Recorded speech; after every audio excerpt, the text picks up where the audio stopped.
Hey Artnerds, I'm at you with another watercolor tutorial. Today we are painting on Stonehenge Aqua hot press watercolor paper, and we are painting a beautiful bunny illustration from my 2017 Inktober zine, Lilliputian.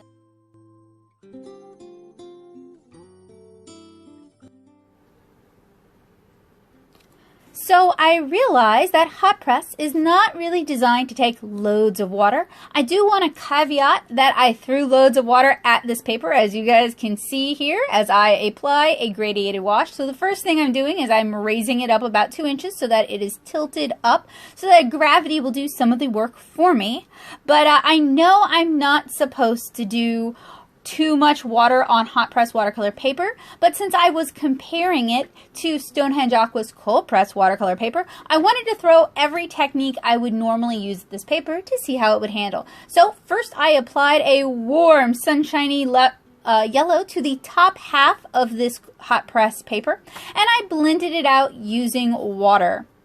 And if you guys want a almost by the minute walkthrough of what I did on this piece, you guys can check out my initial comparison video where I give timestamps just to give you an idea of how long it takes for these things to dry. So once the yellow had somewhat settled on the paper, I flipped it over and I applied a wash of yellow ochre from top to bottom, letting gravity help me out, and blended it out with a little bit of water.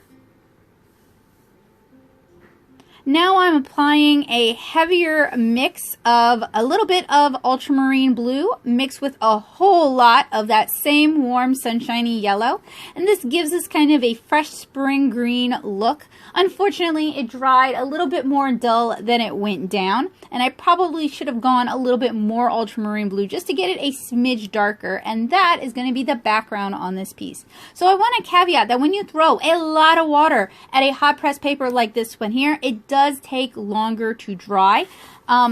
So that is something you're going to want to keep in mind. So next I'm applying a little bit of scarlet red to the inside of the bunny's ear, and I am applying it with liberal amounts of water, and then I blend it out.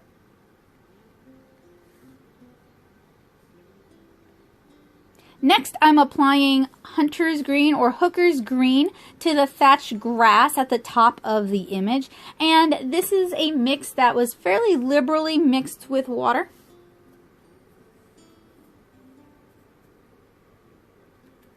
I found that this paper really handles thicker washes, thicker applications better than it does thinner applications. Gee, who knew? It's hot press watercolor paper.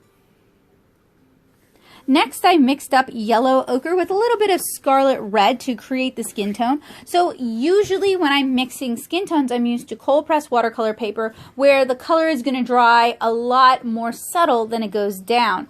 On the hot press paper, it's very true to the color. So I dabbed a little bit of it up with a clean paper towel. And I actually painted the hot press before I painted the cold press, so I took what I learned from this hot press and I applied it to the Stonehenge cold press. So I hope you guys will check out that tutorial as well. So now I'm going to go, well, I thought I was going to go back into the grass green, and it looks like I did. This is with a really thick application of the hooker's green. We're trying to build up shading and contrast and saturation. So you guys will note that I am letting the brush do a lot of my work, and I'm using a really soft squirrel hair brush. For hot press papers, I find squirrel hair brushes actually to be difficult to control, so you might want to use a synthetic or a Kolinsky sable. Now I'm adding just a little bit of ultramarine blue to the girl's eyes and to the rabbit's eyes. This is to kind of create our base. And I'm adding another layer of skin tone.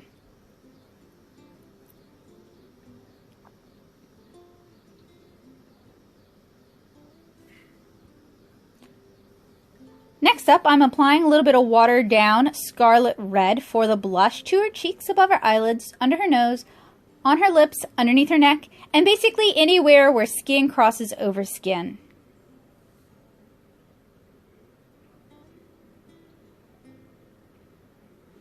Now I'm adding that same skin tone color as a cream color to the cottony tails of the rabbits. I don't like leaving the white of the paper when we have a large area of white. I like having a base color.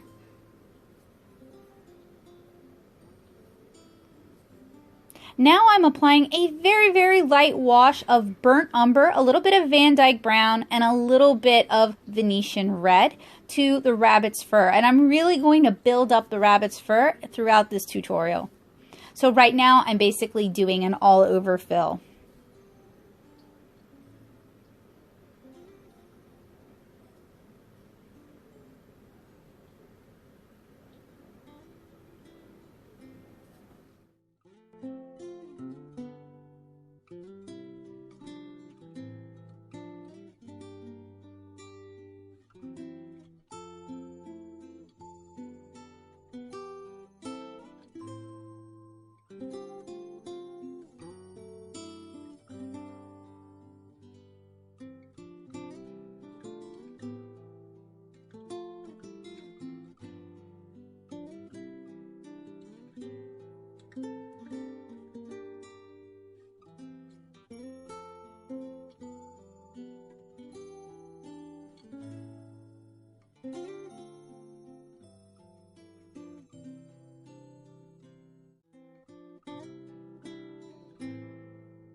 Then I go in and add just a little bit more scarlet red, deepening the blush on her cheeks.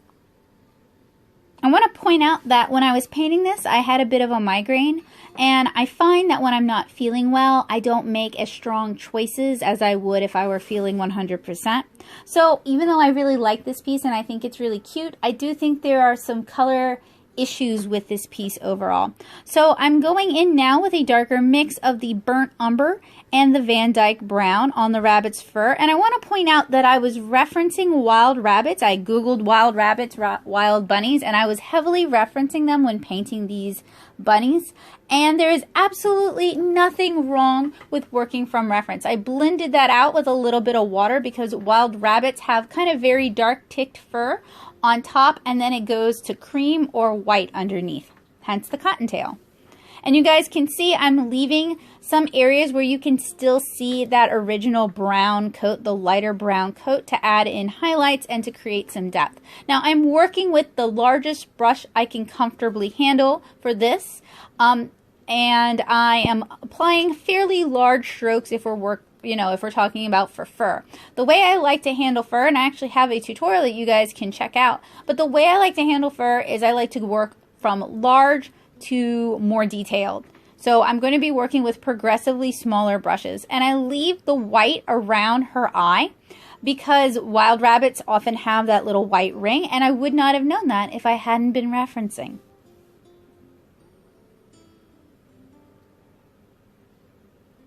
So normally, if I were painting and I was not recording, I'd be twisting and turning this illustration all over the place to get the best angle possible for my wrist. But since we're recording and since we have this, my illustration is mounted on a large chloroplast stretcher board, we're kind of limited as to how much we can move the piece.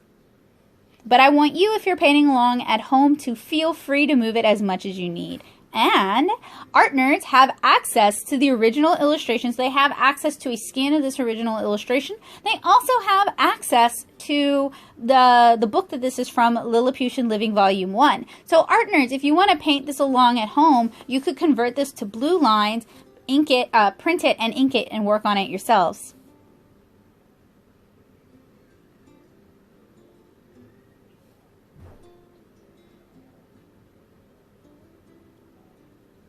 We have so many cute little buns to paint. We got baby buns, we got mama bun, and I'm basically using the same sort of technique, leaving highlights of the prior color here and there rather than just filling the whole thing in. I've been really trying to improve my brushwork and rely more on my brush rather than just filling things in, and I think that's really helped my watercolor ability. So now I'm adding a very light wash of red violet, and I probably should have mixed it thicker because with hot press really benefits from more saturated washes, and that wash is just a little bit too desaturated.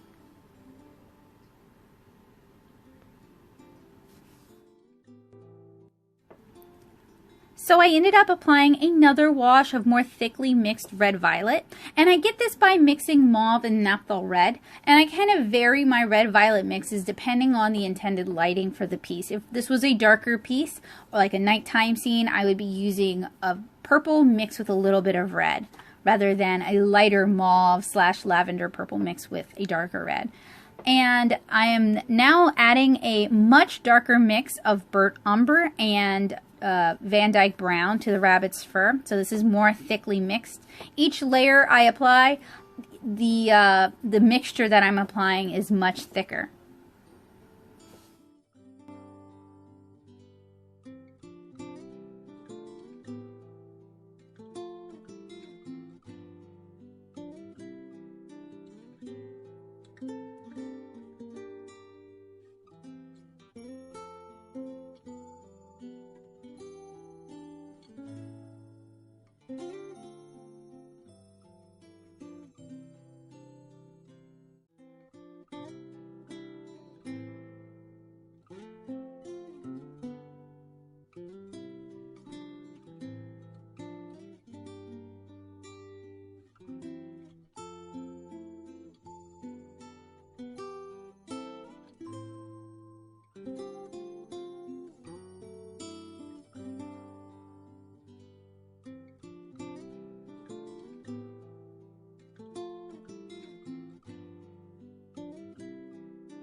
Now here is where I feel like I make my first mistake.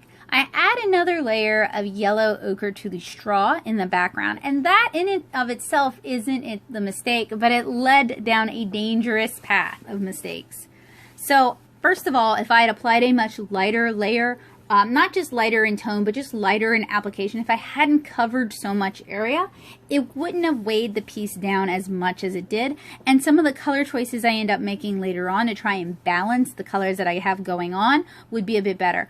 Also, I should have probably gone with an olive green rather than a hooker's green for the grass at the top so that we have a more unified color palette, because we have very blue-green grass at the top, and then we have very warm yellow straw at the bottom. And to kind of balance that, I ended up painting her dress a blue gingham, but I would have made a different color choice if I had made better color choices at this point in time. That's why I pointed out to you guys that I had a migraine when I was painting this. I wasn't thinking about colors as critically as I normally do.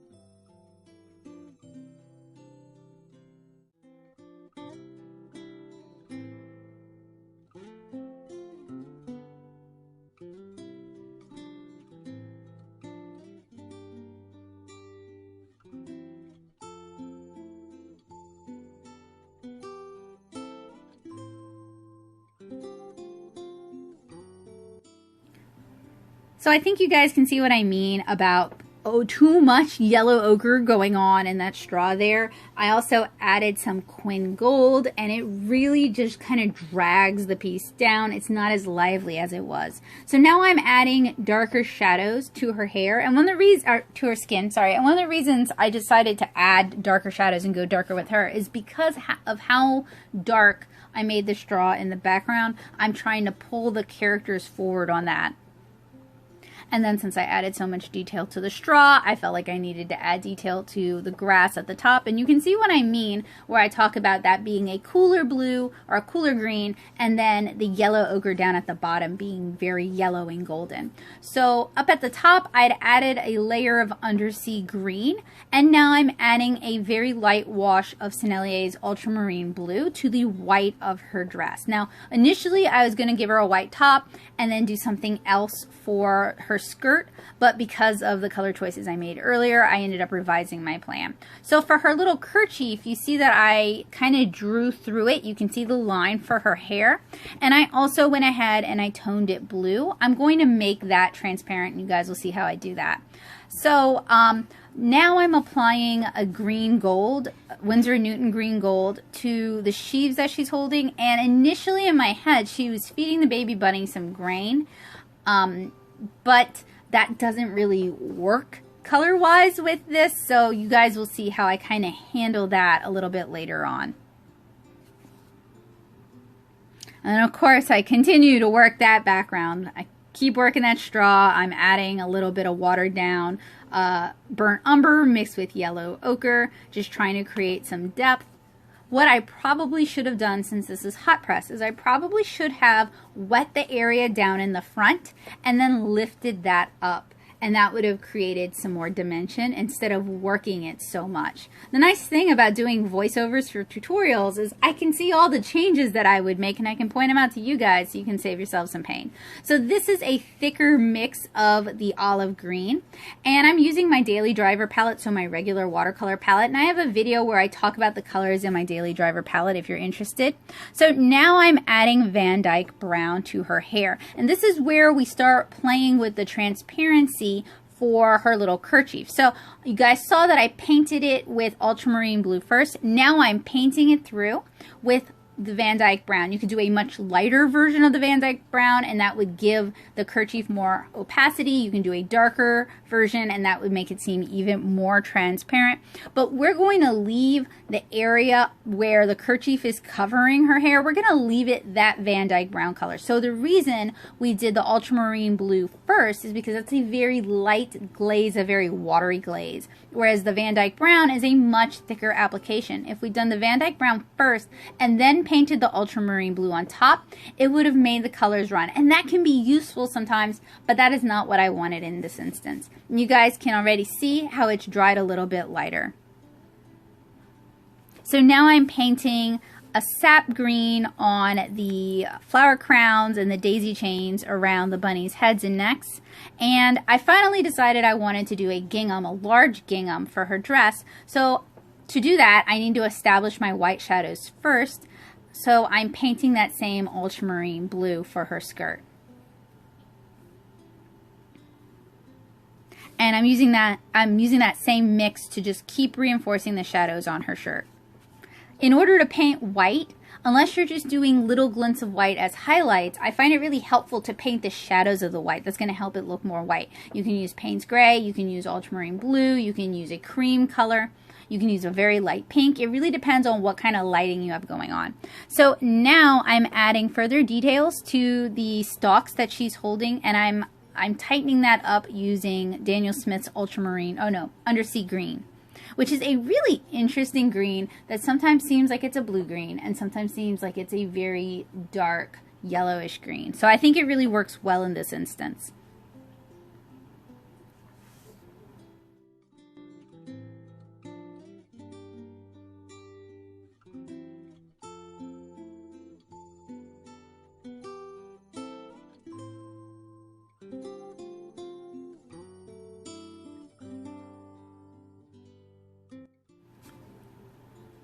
So I opted to paint the flowers blue. Originally, I think I was going to keep them white or maybe even paint them yellow, but to help balance the color in this piece, I needed to bring some cool tones down into the foreground.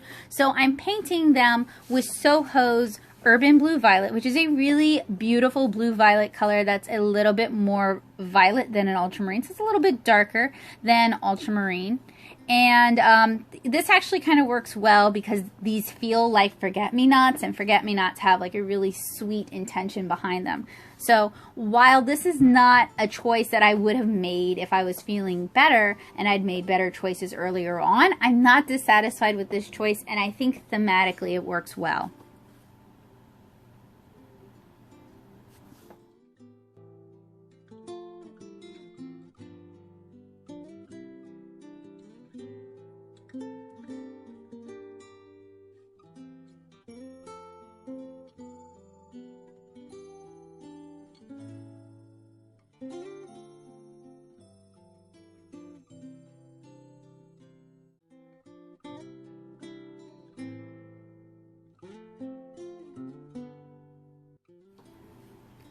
And for the stalks that she's holding, I decided to just go with making them lavender. Lavender flowers, lavender in color. I thought that would help balance it because right now we've got yellows and we've got blues and we don't really have a lot of warmth going on. So going with a sort of reddish lavender or a red-violet lavender brings some more warmth into the foreground and attracts the viewer's attention. Especially since we're going to paint her dress with blues, it's going to be an element of contrast that centers the piece and really brings the focus to what's going on, what the action is. So while that was still wet, I painted in a darker, cooler purple wet into wet and allowed that to diffuse. So for the rabbit's eyes, what I wanted to do was a wet into wet blended wash from Payne's Gray to black, but the hot press paper doesn't really like doing that. So what I ended up doing is I ended up painting Payne's Gray and leaving the white or the light highlights.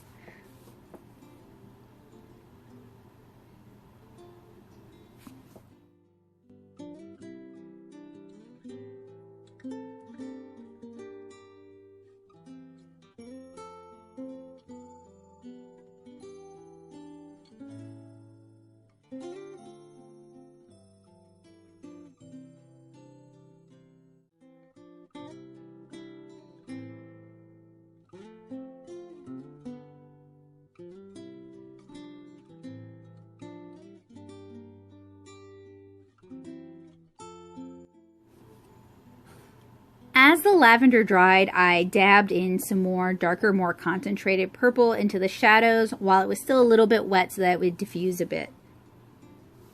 And then I added another layer of color that's looking like Van Dyke brown to her hair. Note how under her kerchief, I don't continue to render it. That's to give the impression that there's a layer of cloth on top of her hair.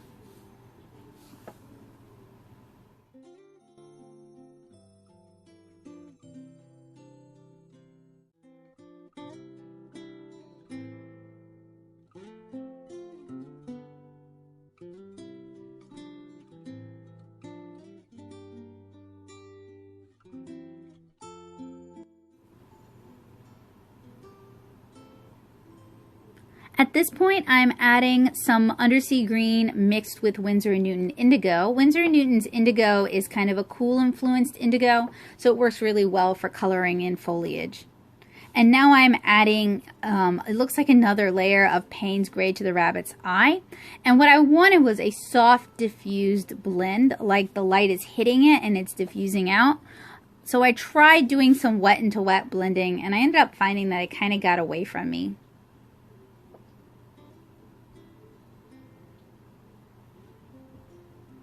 Now I'm adding some Hooker's Green to the green stems on the flower crowns just to add some shading and some dimension.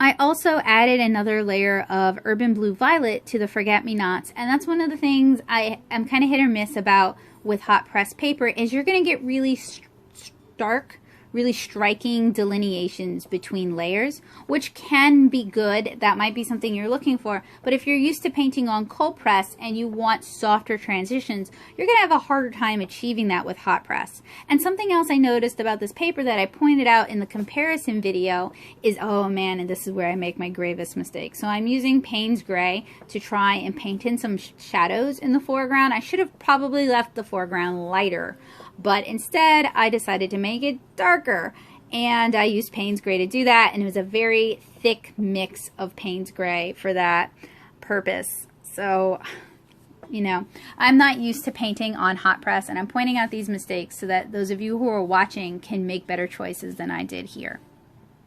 Anyway, hot press just handles very differently from cold press, and I point that out in my initial Stonehenge Aqua hot press versus Stonehenge Aqua cold press video that you guys can check out. So now I'm starting on the gingham. So I'm using ultramarine blue, and this is a little bit more watered down, but not completely watered down. I really like this mix for ultramarine blue.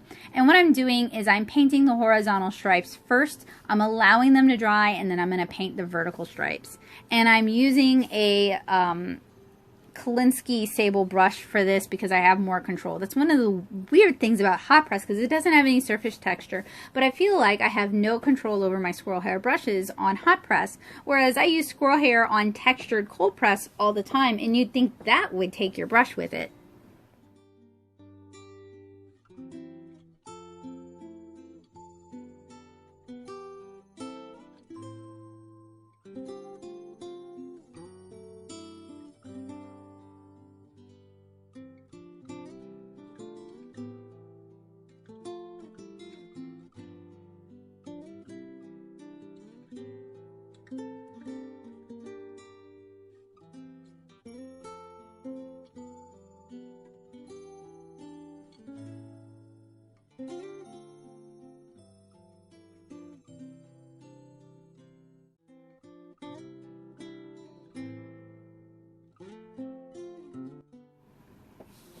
Now I'm adding just a layer of straight up indigo to the grass, and I'm painting the vertical layer of stripes. Now this mix was a little thicker mix than the initial mix. It was a little darker than what I'd really wanted, and I didn't get the delineation between the two layers. See, what I was hoping for was I was hoping the second layer on the gingham would make the square where the vertical and the horizontal overlap would make it darker, and it didn't really. So I ended up going in later and painting that darker, which has kind of an artificial look to it.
wanted to create a sense of depth, so I'm using a little bit of Payne's Gray on the baby rabbits, or rather on the mother rabbit. The baby rabbits are casting this shadow onto her, and I've watered it down a little bit. I also wanted to break up some of the brown on the rabbits, add another layer of depth, because right now the dark brown details that I have are a little bit too striking. So I'm using Payne's Gray to help soften that up a little bit. I also added Payne's Gray to the inside of the ear.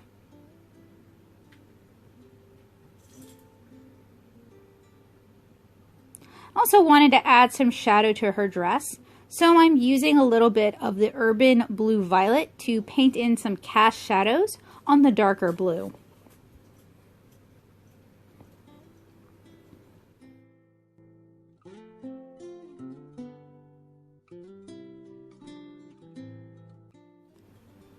And now that the lavender is dried, I can start painting in some darker shadows.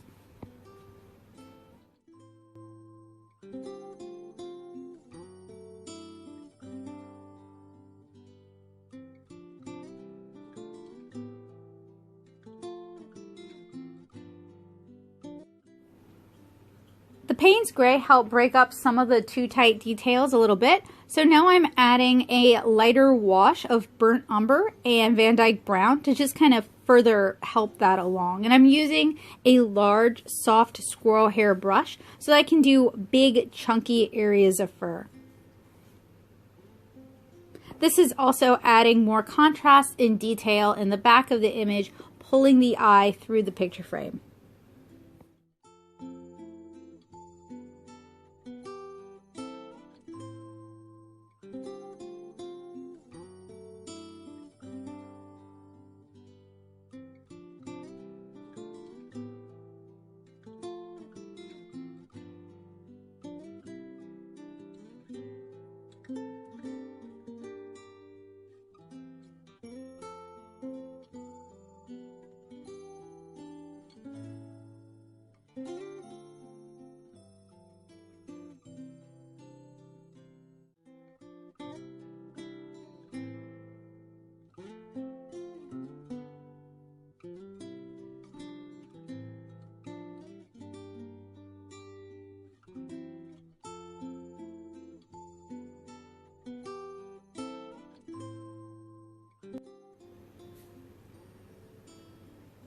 Next, I'm adding a layer of sepia to her hair, further developing the hair shadows and the hair volume.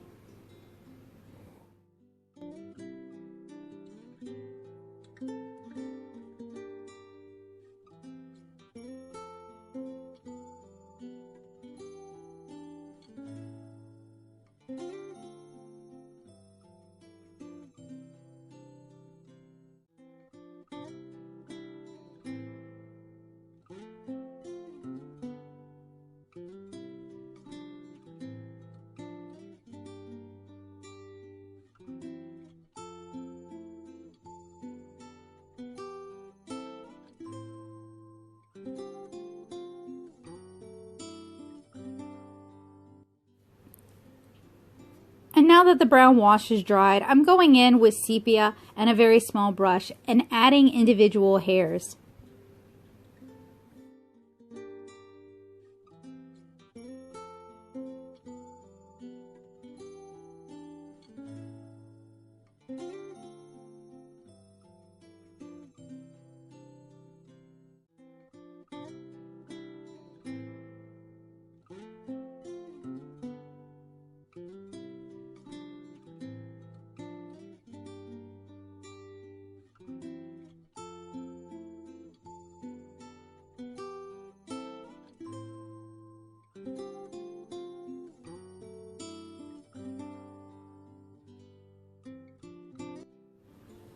At this point, the bowl clips were really getting in the way, and I didn't really think they were doing much to help secure the image since I'm not using really wet washes at this point, so I removed them so I could get better access to the painting.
And for now, I'm just kind of noodling around with the details, adding a little bit of extra brown to their fur here and there, adding some Payne's gray for shadow, that sort of thing. Just trying to adjust the contrast in the shadows.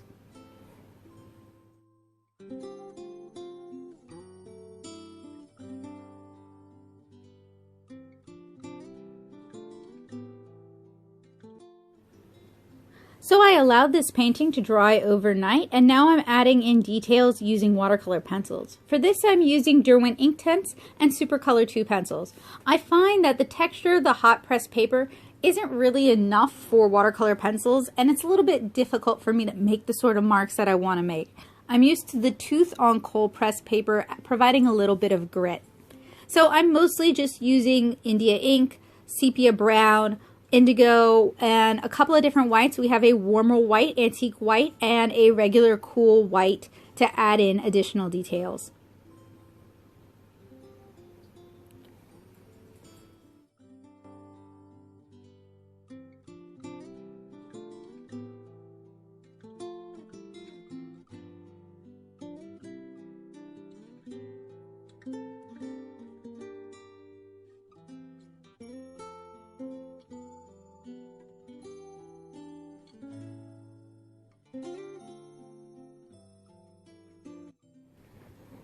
I also allowed my watercolor mixes to evaporate a bit overnight to intensify in color, and I'm using those with a very small brush just to add further details. So a little bit darker skin tone, a little bit darker skin shadow, that sort of thing.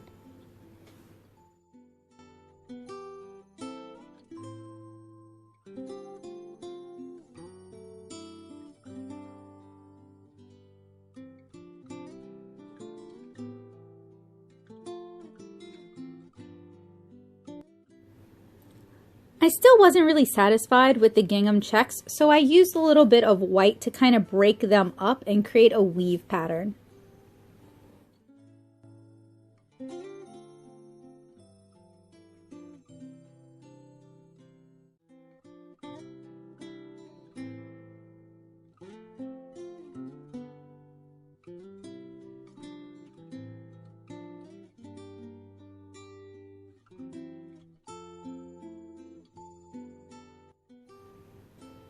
I'm also using white and antique white to add hairs to the rabbits to kind of break up the outline on the exterior and to add white details back in, particularly around the eyes, the tails, and the ears.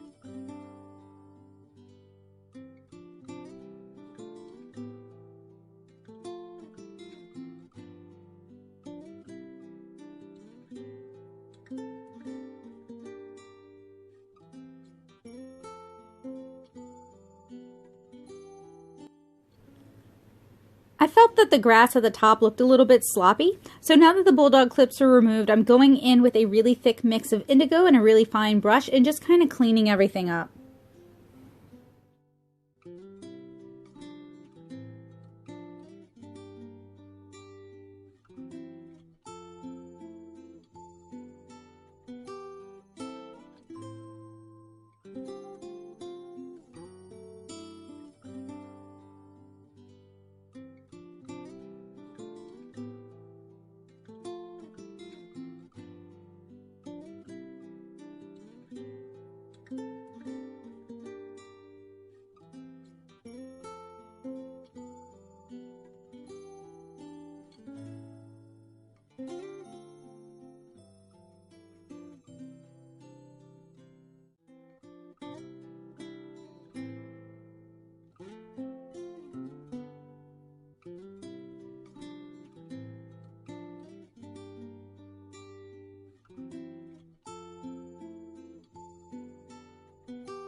The really nice thing about using watercolor pencils is that if the color is too saturated, if it's too intense, you can wash it out with a little bit of water or even lift it back a little bit.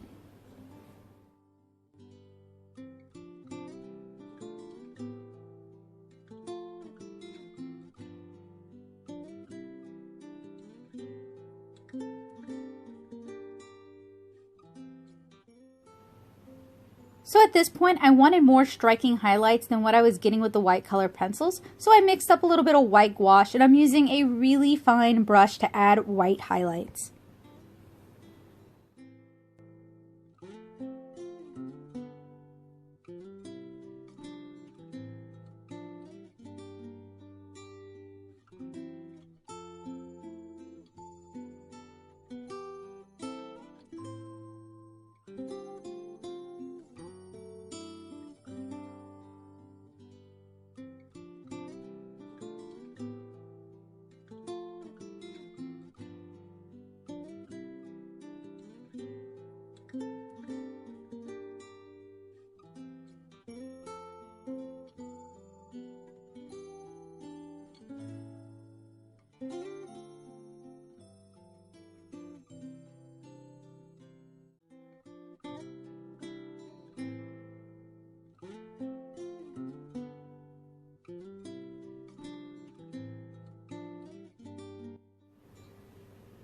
I want you to pay attention to her little kerchief.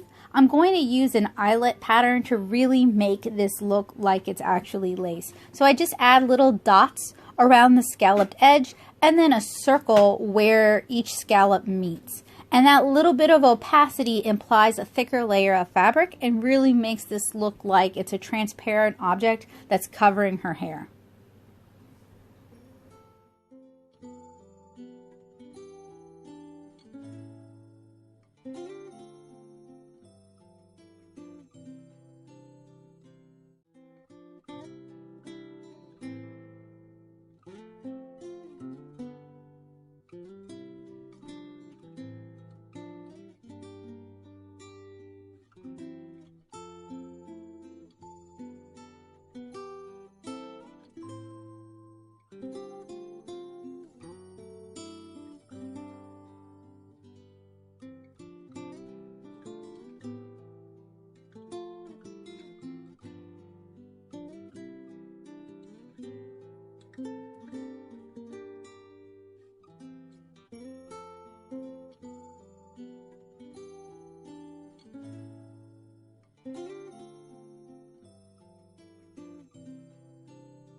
My daily Driver watercolors went down more opaque on this paper than I'm used to, so I decided to re-ink in places just to reintroduce that contrast. When you have opaque watercolor over black ink, it can create a muddiness, so re-inking just kind of reestablishes that contrast. In general, I'm not the biggest fan of hot press watercolor paper. It's fine on occasion, but it's not the paper that I grab first when I'm grabbing a watercolor paper, and generally I do prefer cold press watercolor papers. That said, I think Stonehenge Aqua Hot Press handles really well. I found that it was easy to use. I had no significant problems with lifting. The only real problems I had was the fact that some of these colors went down a little bit more opaque than I'm used to, but that's something that one could become accustomed to with time. Stonehenge Aqua Hot Press paper is a cotton rag hot press, and I have found through my slight dabbling with hot press watercolor papers that cotton rag hot presses are way better for me than cellulose-based hot press papers. I find that cellulose-based hot press papers are fun to ink on. They have a really nice smooth surface and they might take markers well, but they're not really good for watercolor, and it feels a lot like trying to use watercolor on Bristol, which I don't enjoy doing.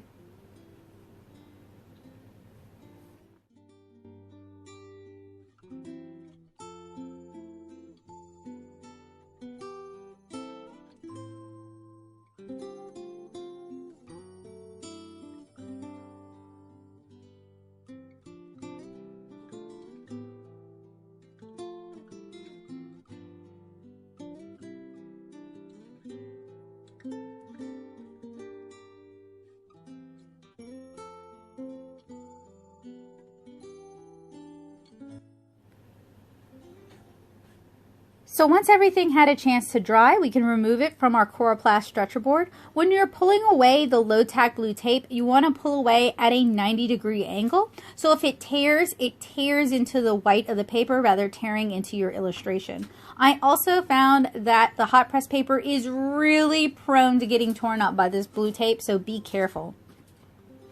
And that about wraps it up. Thank you guys so much for watching. I hope you guys enjoyed this video. If you like what I do and you want to help me do it, you can consider subscribing and click the bell notification so you never miss an update. If you'd like to gain access to this zine, you can join my art nerd community over on patreon.com/natosoup.